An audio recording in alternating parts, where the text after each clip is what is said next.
Welcome to Parenting Trap. This is episode 8.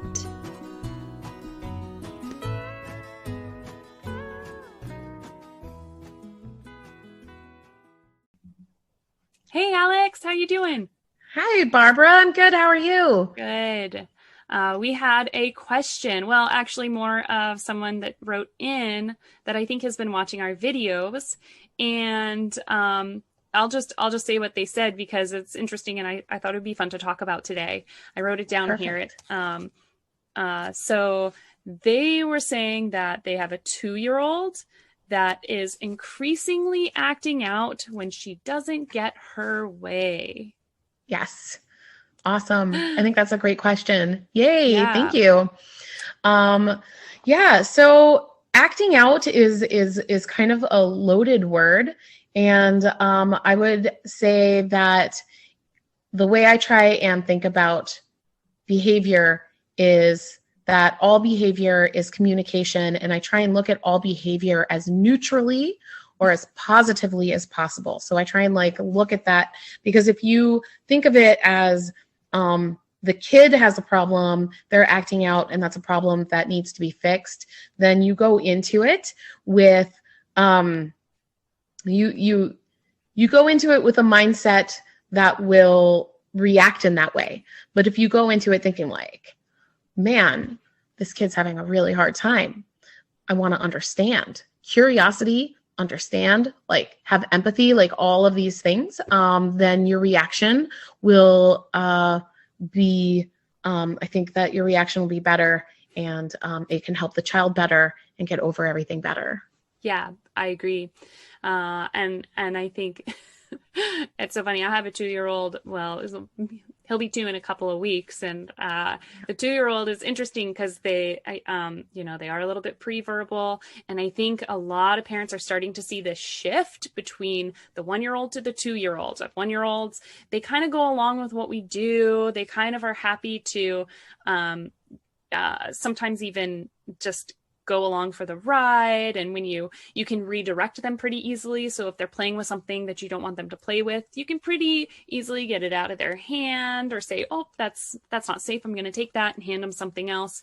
And they don't get too upset about things, or having to go inside after playing outside for a while. They're like, oh yeah, okay. They seem very just happy to be with you. Where Yes. 2, you start to see this really big shift into they are finding their independence. They're realizing that they have this ability to change what the way we react. They can scream a bunch, and then we'll kind of be like, all right, fine, I guess it's fine if you play with that. And they're exploring all of that. It's the very beginning of kind of figuring out their independence in the world and exerting Figuring out who they are. That's crazy to think about. I know. I know. How do you know what foods do you like? What do you like to play with? What do you want to learn about? These are things that we kind of take for granted, but kids need to go through this process and figure it out themselves. And it definitely starts really showing at 2. Yeah. And I think it's a super fun age because it kind of like what you were saying, if we try to see their behavior as communication and the best, I think the term is called steel manning, where usually it's used in a, sort of a debate format, where if somebody has an argument, you always try and give them the best version of their words as possible. I like to do that with my kid. I like to think that, everything they're doing is the best version of what they can give me at that time. And when they are having a really difficult time, they're not doing it intentionally to upset me. They are doing it because that's what they have at that time. And so when we deal with accepting arms, open arms, and the best benefit of the doubt they possibly can, they're going to feel heard. They're going to feel understood. They're going to feel welcome to have those feelings.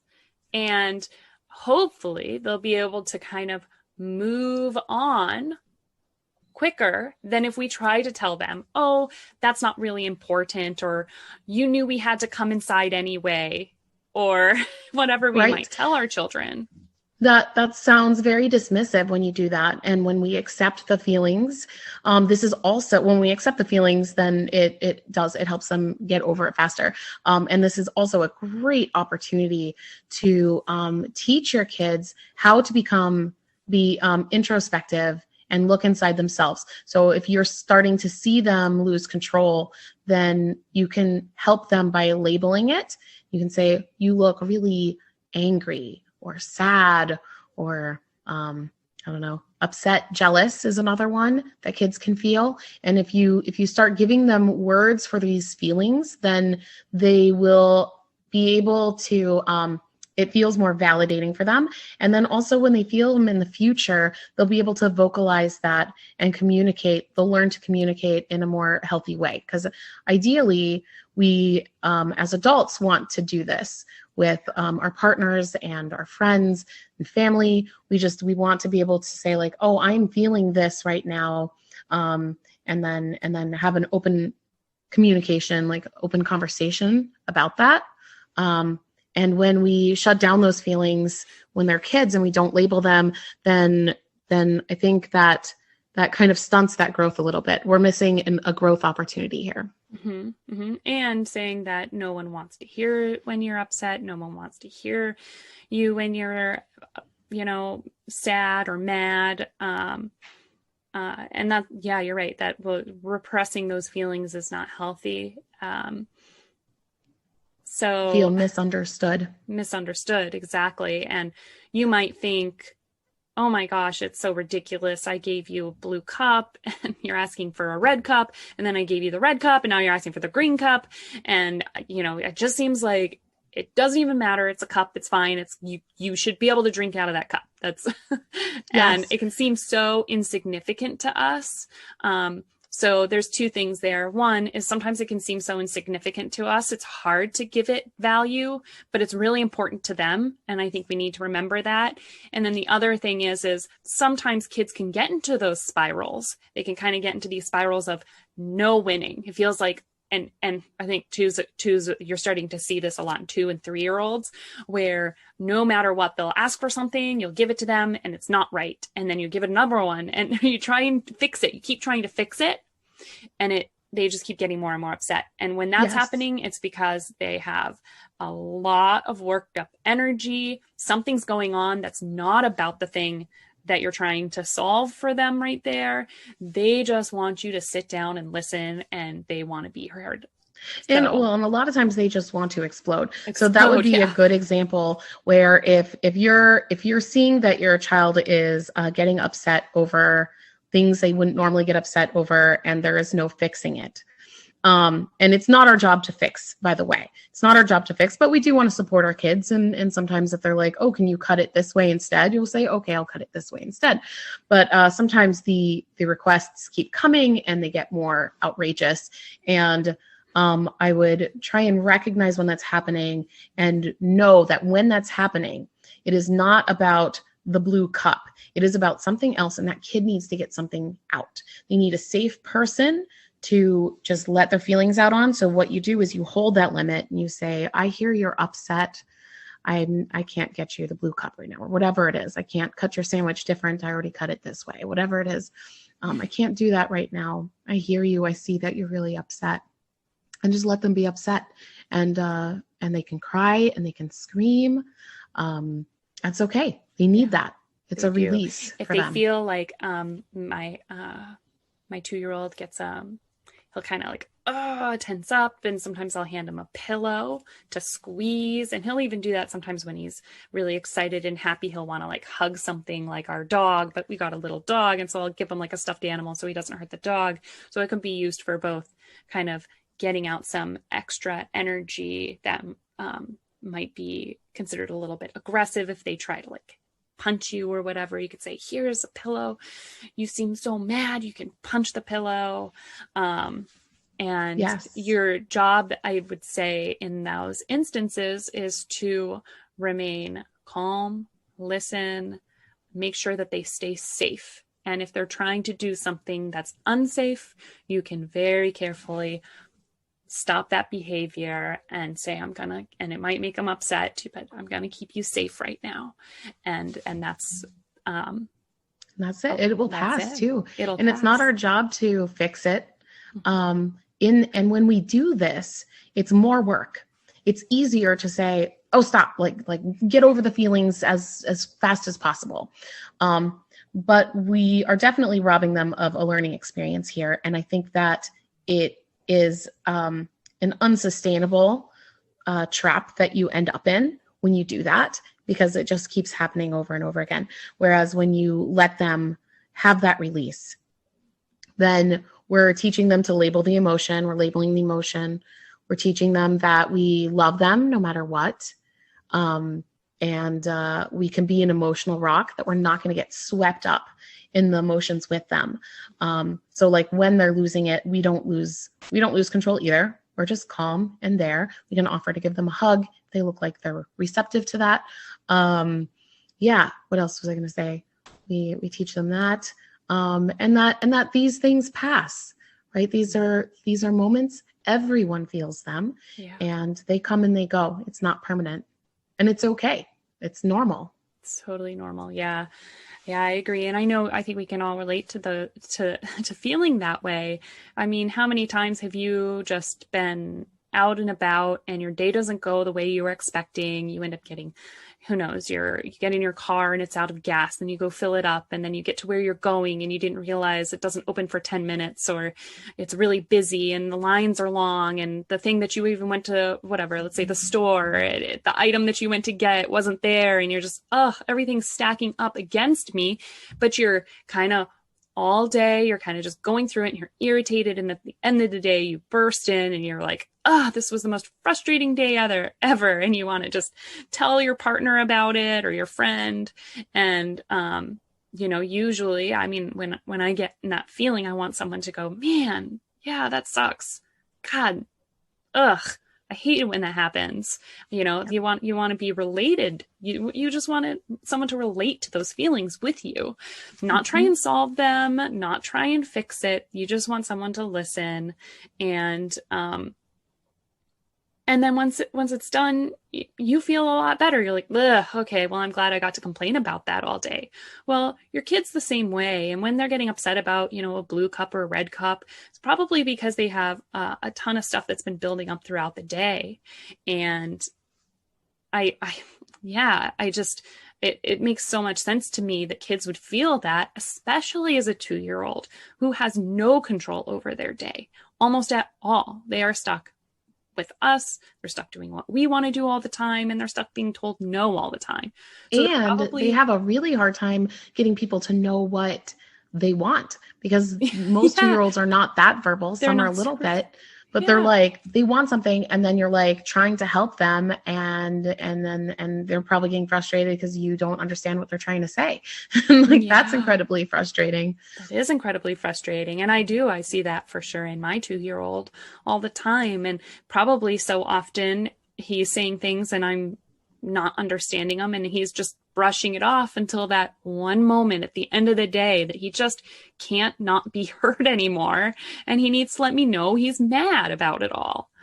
And I want to add, actually, it's okay that we don't know what it is all the time. Yeah. Like, you might not know exactly why they had that meltdown about the cup or whatever, but they will learn that we care and that we're trying to figure out what's wrong. And I think that makes a huge difference. Yeah, that's a very good point. I love that. If you're constantly dismissing them, it's not necessarily going to make them think, oh, my parents don't care, and so I'm going to stop trying. I mean, some of it might feel a little bit defeatist. That in and of itself is a reason enough not to treat kids like we don't care about what they care about. But, they can feel so defeated, but also it could actually make some of these tantrums much more heightened because they might feel like this time I'm really upset and you never listen to me, but you really need to start listening to me. So it can actually make matters even worse.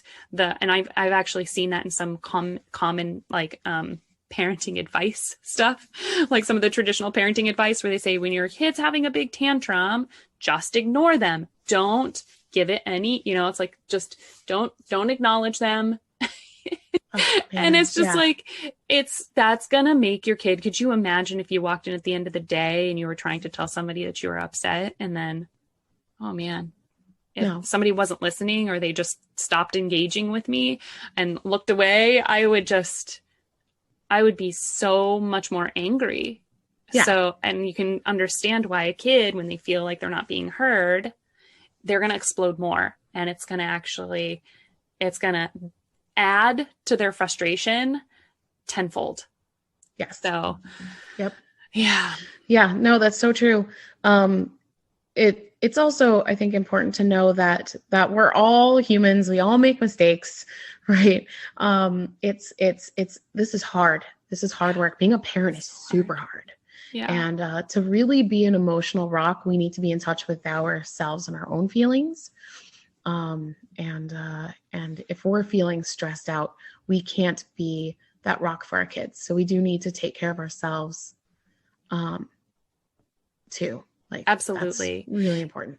And that for sure is an episode I would love to touch on. I think I have it on my list, which is self-care. So we can briefly mention it here that make sure, I think the way that I've heard it said is make sure your cup is full before you help. It's like, or put your oxygen mask on first before you help the kid sitting next to you, right? If I'm not in a state where I'm if I'm hungry or thirsty or overly tired, and sometimes we can't always solve all of our problems, but if I'm in a heightened emotional state, I can't help my child well, because I'm going to probably feed the flames by being more irritated overall, thus making them irritated. I'm going to seem more out of control. So sometimes, I've gone in and just been like, oh, I hear you're really upset. I'm going to go make some food. And my kid might be getting really upset, but I'm taking care of my needs too. And I'm kind of moving forward with this momentum that's like, I'm going to make sure we all get our needs met. And that's totally fine. But additionally, that's a small piece of self-care, because self-care also is making sure that you have time away from your children. And that could be in a few minutes. And I know it's really hard to find help right now because of COVID. And I'm sure financially too, I think a lot of people are having trouble with that. But, getting someone to help watch your children so you have a little bit of time to yourself, it's so important. And even if you get it once a week, just a little bit, so you can just take care of yourself, it's important. Yes. So yes, you need that. Yeah, that was a very long, brief explanation on self-care, but it is important, and we do care about that here. Do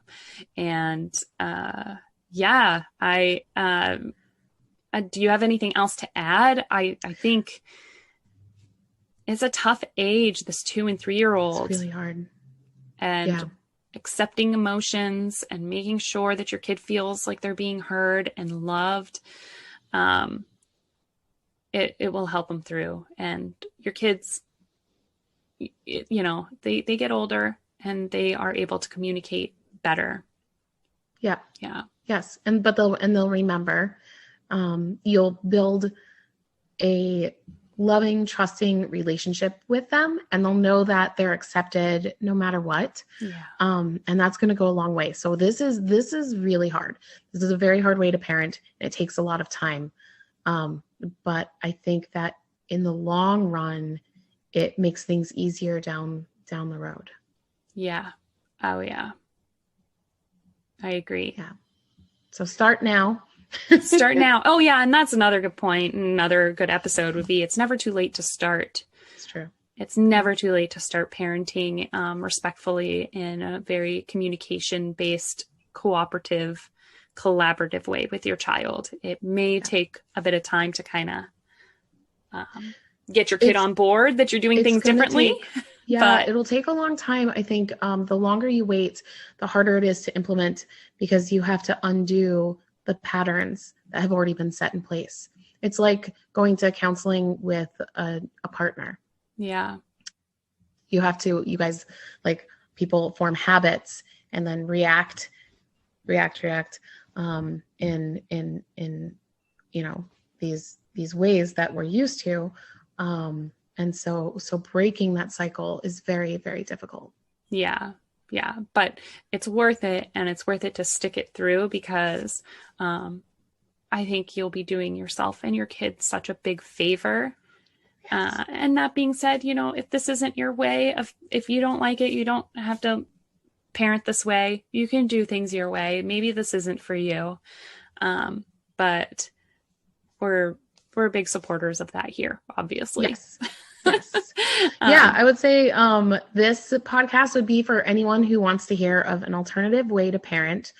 And if what you're doing works for you, that's great. Keep doing it. If it's not working though, you might want to explore this option. And if you don't have any parenting philosophy, I would recommend looking into this one, only because all the others, like, there's, well, not all the others, but there's like this traditional way that you think of, parenting, more conventional, I guess I should say. Mm-hmm. And we're bombarded with that through books and media, the way we were parented, the way we see other people parent. So challenging some of those ideas is I think it's just a good thing to do in general with all aspects of our lives. Absolutely. Yeah. We learn so much by exploring these different ideas and different ways of doing things. And even if you come to the conclusion that it's not for you, then that's cool too. Yeah. Yeah. And if what you're doing is working great and it sounds so different than what we're talking about, by all means, do what's working for you. It's so true. Yeah. I don't know if I have much more to add, but I do want to do some plugs. So I want to say, if you have any questions, anyone out there, you can send questions to questions@parentingtrap.com. Also, we now have a Patreon. Yay. So, I'm going to do the shameless asking for support. If you guys like what you hear, if you want to throw a little bit of support our way, we have a Patreon. You can find us there. So, but we're going to keep doing this no matter what, because we're passionate and we care about this philosophy enough to do it for free. But yeah, definitely. Yeah. There was something else I was going to say, but I can't remember what it is now. You were saying plugs, and then, oh yeah, I was going to say, and if you like and subscribe to our channel, then it really helps us with the YouTube algorithm. Oh, good point. Yeah. Yeah. And I think we're on Apple as well. So I think if you listen to podcasts, if you're not on YouTube, if you're on Apple, I know that the way that their podcast app works, when you rate and review it, it really helps with the search. So people type in parenting. If we have enough, like, 5 stars or whatever subscribers, I don't know.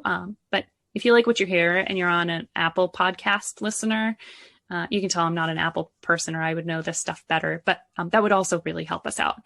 Yes. So people can let find us us. know what you want to hear too, so we can make this podcast better. Yes, absolutely.